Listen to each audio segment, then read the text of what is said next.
आज मैं आपको अनसॉल्व के जो बाकी के बचे 10 क्वेश्चन थे वह मैं आपको आज करवाऊंगा। तो देखिए 11वां क्वेश्चन जो था उसी अनसॉल्व का वो था सबसे छोटी अभाज्य संख्या और सबसे छोटी सम्मिश्र संख्या का मासा होगा। देखिए सबसे छोटी अभाज्य संख्या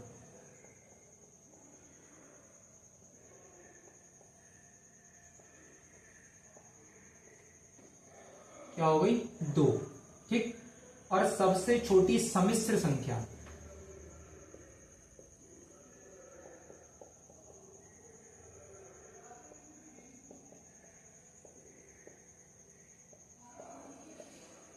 हो गई 4। सम्मिश्र का मतलब ऐसी संख्या जिसमें अभाज्य भी हो और जिसके गुणनखंड भी होते हो। तो ऐसी देखो 3 तो हो नहीं सकती, 3 अभाज्य है लेकिन 3 के गुणनखंड नहीं हो सकते। 4 अभाज्य भी है, 4 के गुणनखंड भी हो सकते हैं, ठीक है। नहीं 4 अभाज्य तो नहीं है लेकिन गुणनखंड भी हो सकते हैं और सबसे छोटी है, ठीक। अब यहां पर 2 और 4 इनका अगर मासा निकालेंगे तो मासा क्या हो जाएगा 2,4, ठीक। इनका अलग अलग अगर हम फैक्टर करेंगे तो क्या हो जाएगा 2 एकम 2, ठीक है। और 4 के फैक्टर करेंगे तो 2 और 2, ठीक। तो यहां पर मासा हमने बताया तो सब में कॉमन होता है, तो कॉमन फैक्टर क्या है केवल 2, तो इसका आंसर क्या आएगा केवल 2। देखिए 12वां क्वेश्चन, तो इसमें लिखेंगे माना संख्या बराबर x और y। सवाल है कि इस दो संख्याओं का अंतर 26 है, यानी x माइनस वाई बराबर 26, समीकरण नंबर 1। अब ये कह रहे हैं कि एक संख्या दूसरी संख्या की 3 गुनी है, तो एक संख्या यानी x बराबर क्या हो जाएगा दूसरी संख्या की 3 गुनी है, x बराबर 3y के बराबर हो जाएगी, समीकरण नंबर 2। समीकरण 2 से या फिर ये कह सकते हैं x का मान समीकरण 1 में रखने पर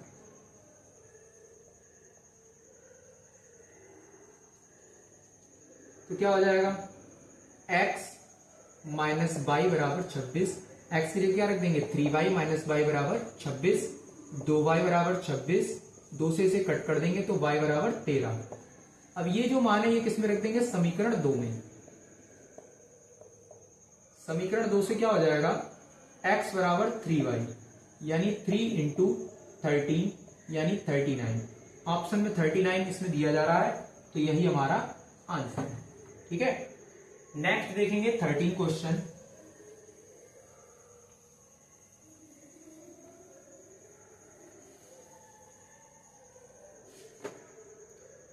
में कह रहे हैं निम्न में से कौन द्विघात समीकरण है। तो देखिए फर्स्ट वाला पहले चेक कर लेते हैं, ठीक है।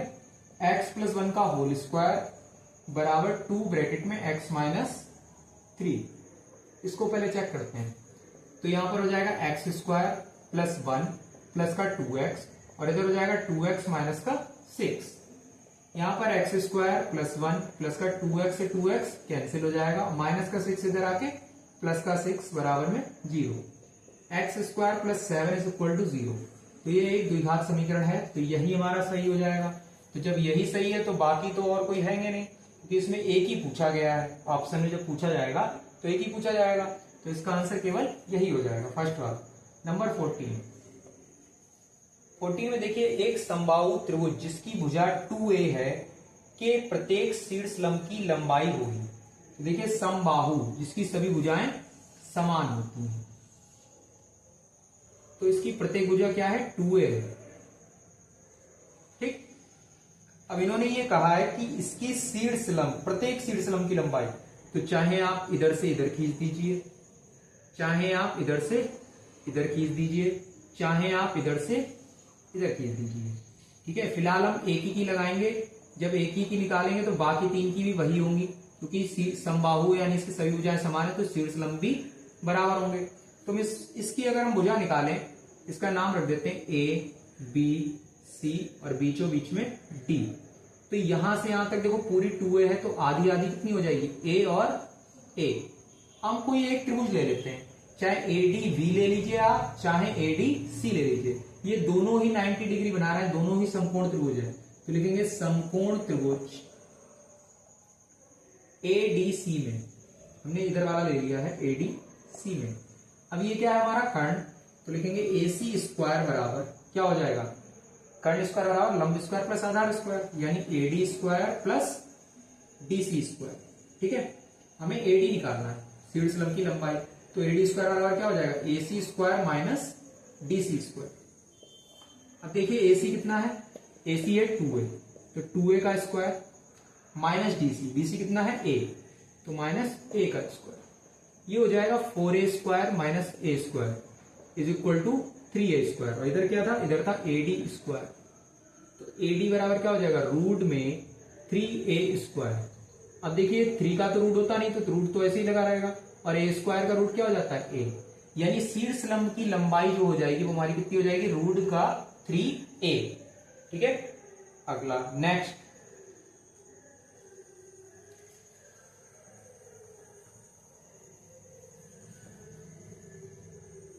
है 14 है 15 में है बिंदु 3,4 की मूल बिंदु से दूरी।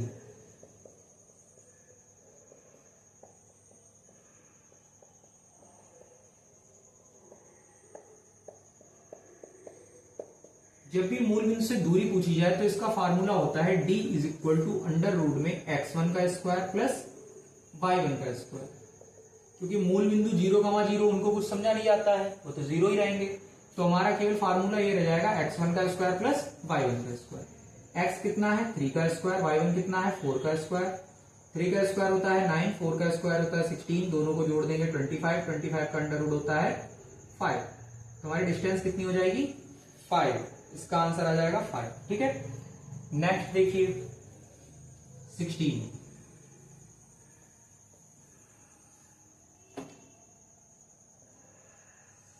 साइन थीटा बराबर 4/5 तो कॉस थीटा होगा। ध्यान से देखिए, साइन थीटा बराबर क्या होता है, लंब बटे कर्ण। तो देखिए लंब कितना है 4, कर्ण कितना है 5, यानी हमें क्या निकालना है, आधार। आधार स्क्वायर बराबर कर्ण स्क्वायर माइनस लंब स्क्वायर, 5 का स्क्वायर माइनस 4 का स्क्वायर, 5 का स्क्वायर होता है 25, 4 का स्क्वायर होता है 16, दोनों को घटा देंगे आ जाएगा 9। A स्क्वायर बराबर 9, तो A बराबर रूट में 9, यानी कितना आ जाएगा 3, तो हमारा आधार आ गया 3। हमें क्या निकालना है, कॉस थीटा। कॉस थीटा बराबर होता है आधार बटे कर्ण, आधार है 3, कर्ण है 5, तो आंसर आ गया 3/5। ध्यान से देखते जाइए। नेक्स्ट क्वेश्चन है 17,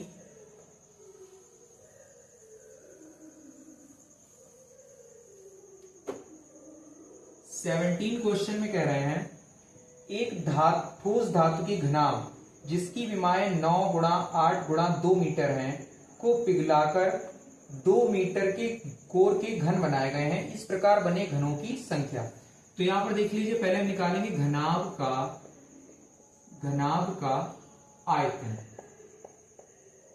आयतन से पहले हम यहां लंबाई, चौड़ाई और ऊंचाई लिख देते हैं, कितनी कितनी है, इसमें दी गई है 9 मीटर, 8 मीटर और 2 मीटर।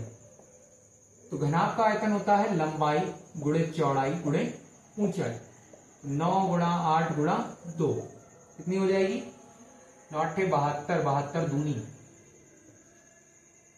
144। ठीक है, मीटर की घात 3, ये हो गया घनाभ का आयतन। अब कह रहे हैं घन के कोर, 2 मीटर के घन के कोर के घन बनाए गए हैं, तो लिखेंगे घन का आयतन। घन का आयतन क्या हो जाएगा, घन का आयतन भुजा की घात 3। ठीक, 2 मीटर भुजा दी गई है, 2 की घात 3 कितना हो जाएगा 8 मीटर क्यूब। अब हमें बताना है कि इस प्रकार प्राप्त घनों की संख्या, तो n बराबर संख्या ज्ञात करनी है, तो n का फार्मूला लगाएंगे, n बराबर हो जाएगा घनाभ का आयतन बटे घन का आयतन। ठीक है, देखिए घनाभ का आयतन क्या हो जाएगा 144 बटे में घन का आयतन हो जाएगा 8।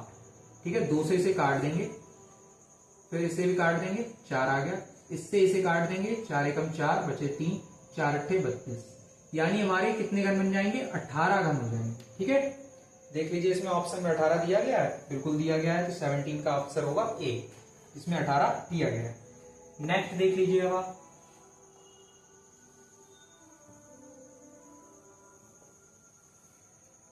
18वां है, इसमें कहा गया है एक घन जिसकी भुजा 10 सेंटीमीटर की है, तो भुजा दी गई है यानी ए बराबर 10 सेंटीमीटर। ठीक है, इसमें से एक अधिक आयतन का लंब वृत्तीय शंकु काटा गया है। तो देख लीजिए एक घन है,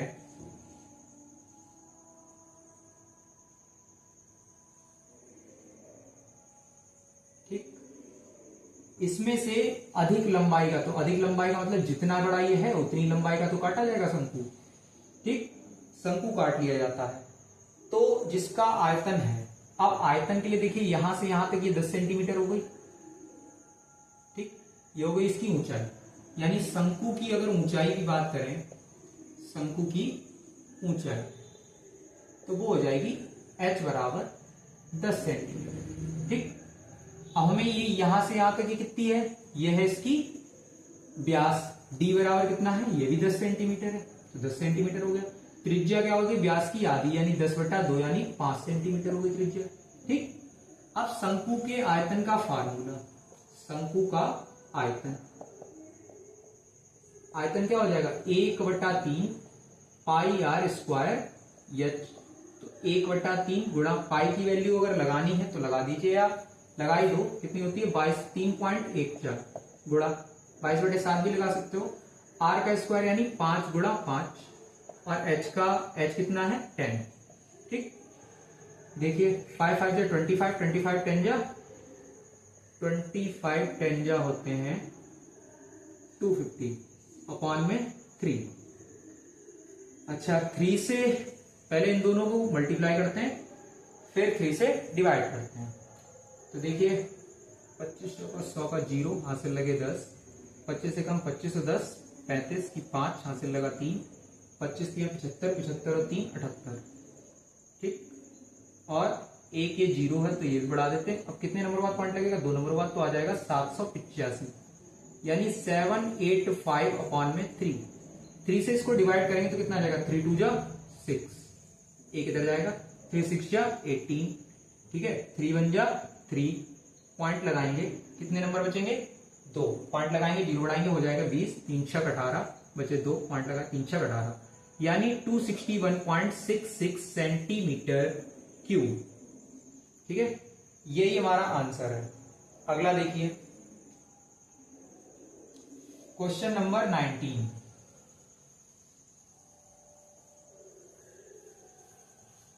क्वेश्चन नंबर 19वां है कि 3 सिक्कों को एक साथ उछाला जाता है तो कम से कम 2 पट आने की प्रायिकता। देखिए यदि 3 सिक्के हैं, 3 सिक्कों के उछालने की प्रायिकता, देखिए पहली बार क्या आएगी, तीनों हेड हेड हेड, दूसरी बार में टेल टेल टेल, तीसरी बार में हेड हेड टेल, चौथी बार में हेड टेल हेड, पांचवी बार में टेल हेड हेड, ठीक, छठी बार में टेल टेल हेड, सातवीं बार में टेल हेड टेल, आठवीं बार में टेल टेल हेड हेड हो गया, टेल हेड टेल, ये हो जाएगा। ठीक है, अब देखिए यहां पर पूछ रहे हैं कि कम से कम 2 बार पट आने की प्रायिकता। ठीक है, अब जब 2 बार पट आने की प्रायिकता, तो 2 इसमें से देखो टोटल कितने, 1 2 3 4 5 6 7 8, टोटल कितनी प्रायिकता है, यानी 8 प्रायिकता है, कुल प्रायिकता जिसे बोलते हैं कितनी, 8 है। 2 बार पटाना चाहिए केवल, तो एक ये ले लिया, मान लो एक ये ले लिया, कोई से भी 2 बार ले लो, तो अब यहां पर लिखेंगे 2 बार पट आने की प्रायिकता।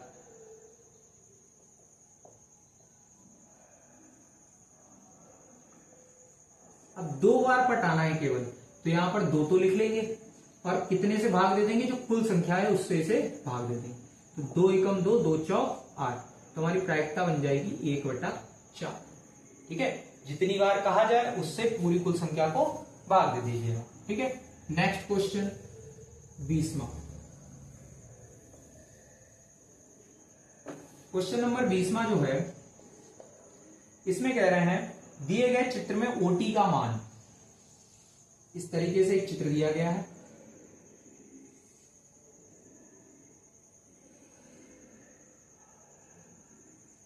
यहां पर टी है, यहां पर ओ है, ये जो लाइन है ये 10 सेंटीमीटर की है।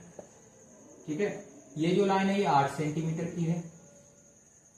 यहां पर अब पी, हमें ओटी की वैल्यू बतानी है, ये वैल्यू बतानी कितनी। तो ध्यान से देखिए ये क्या है, ये एक समकोण त्रिभुज है, तो समकोण त्रिभुज के हिसाब से लगाएंगे। समकोण त्रिभुज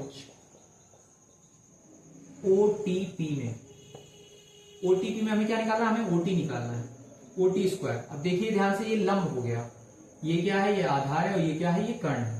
तो ओटी लंब स्क्वायर बराबर क्या हो जाएगा, कर्ण स्क्वायर माइनस आधार स्क्वायर। तो कर्ण कितना है, कर्ण है हमारा पीटी, पीओ ज्यादा है, ये है कर्ण और ये आधार है। तो कर्ण कितना हो जाएगा, OP square minus PT square. ठीक, ओपी कितना है 10 का स्क्वायर माइनस 8 का स्क्वायर।